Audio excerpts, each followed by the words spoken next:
Hello, Year 11. So we have completed our language reading paper 1. We have completed a mock question on an inspector calls.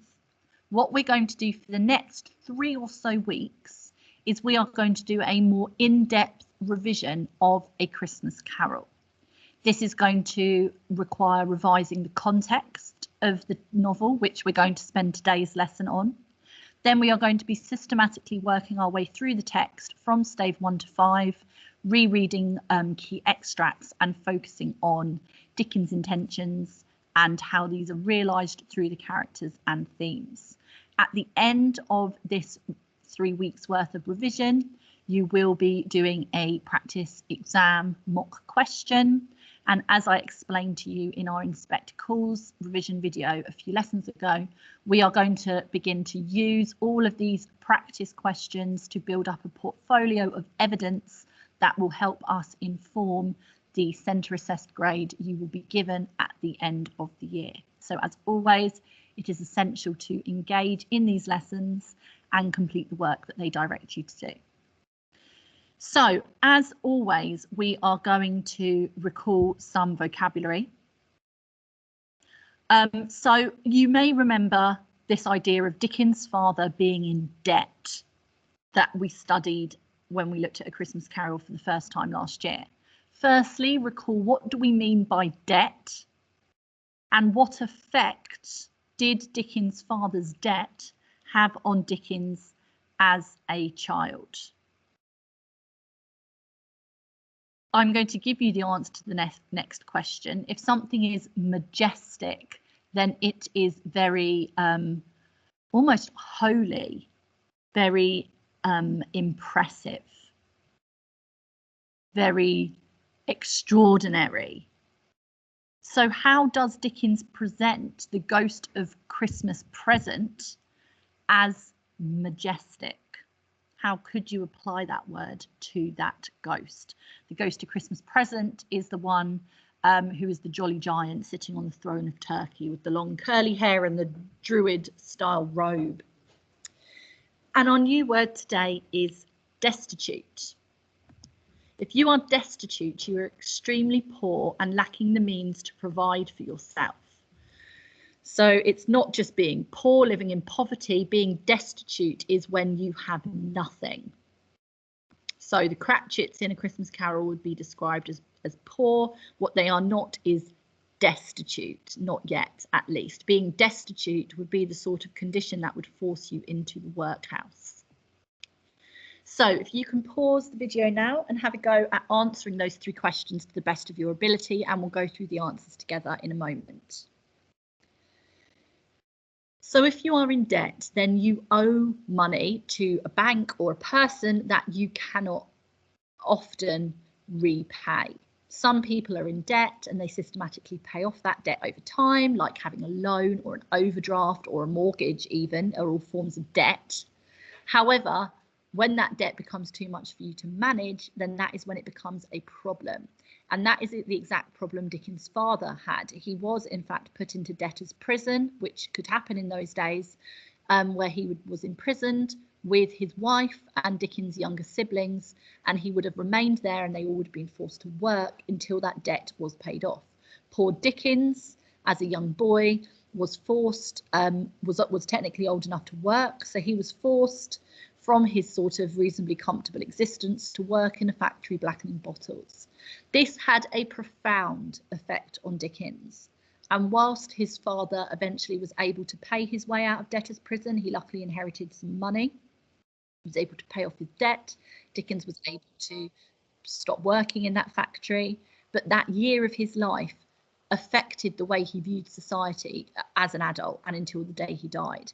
And that is why all of his novels focus on this idea that anybody can fall on hard times. It doesn't matter how good or pure or moral or hardworking you are, anyone can be unlucky and can fall into destitution.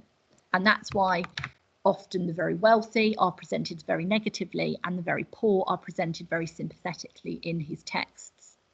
So the Ghost of Christmas Present is very majestic because we know that the 3 spirits are essentially, it's all a Christian allegory. You know, those 3 spirits are very much this symbolizing the sort of Christian Holy Trinity. We know that these spirits have been sent by God to give Scrooge the chance of redeeming his immortal soul and going to heaven rather than purgatory, and having the same fate as Jacob Marley. So he's very holy, very otherworldly, because he is here to basically try and save Scrooge's soul, which is essentially what the whole book is about. It is this Christian story of Scrooge's redemption.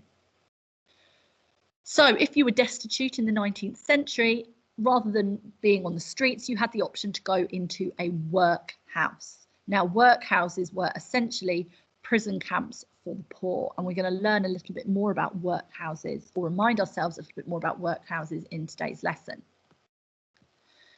So our knowledge goal today is a nice straightforward one.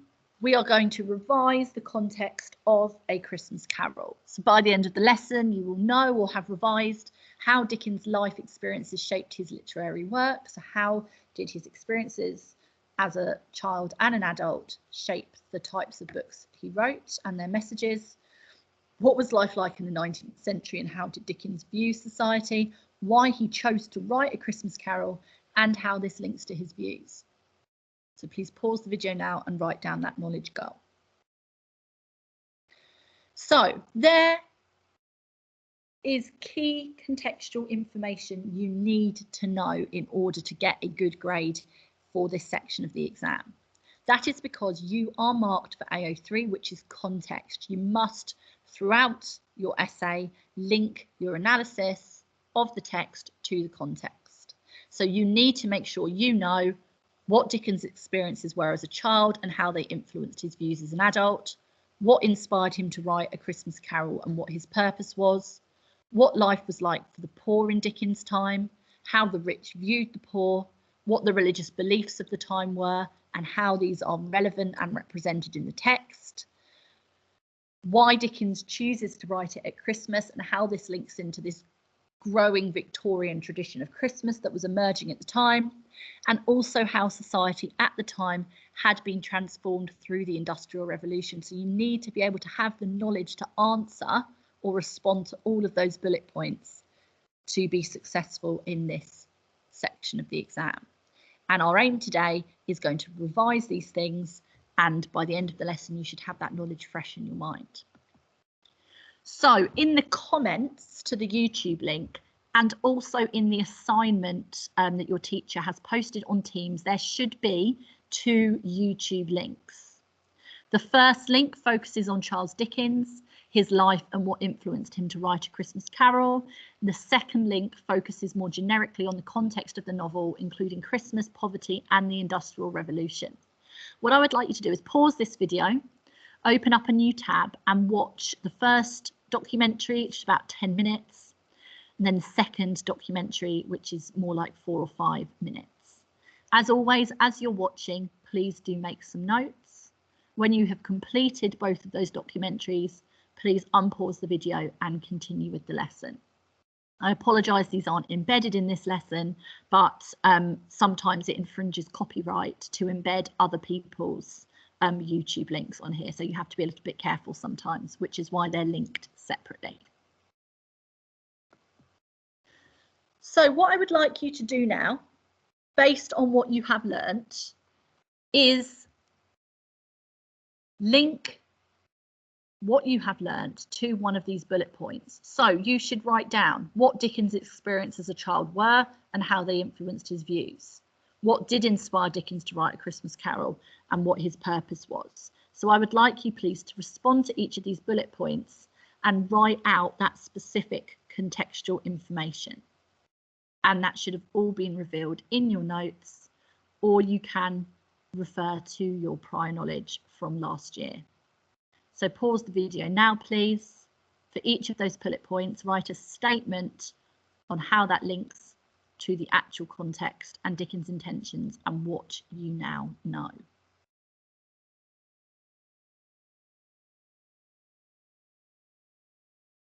And again, here is some bullet points just to make sure that you have made notes on the correct things in the previous activity. So you should now have what Dickens' experience as a child were, what life was like for the poor, the attitude of the rich towards the poor, Dickens' attitudes towards workhouses, how Christmas should be viewed according to Dickens, and what the religious views of the time were. So just spend a moment to ensure that you have covered all of those bullet points in your notes or your answers on the previous slide.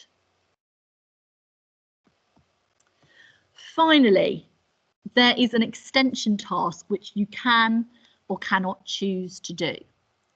What this YouTube video, this final YouTube video links to is a high-level analysis of A Christmas Carol.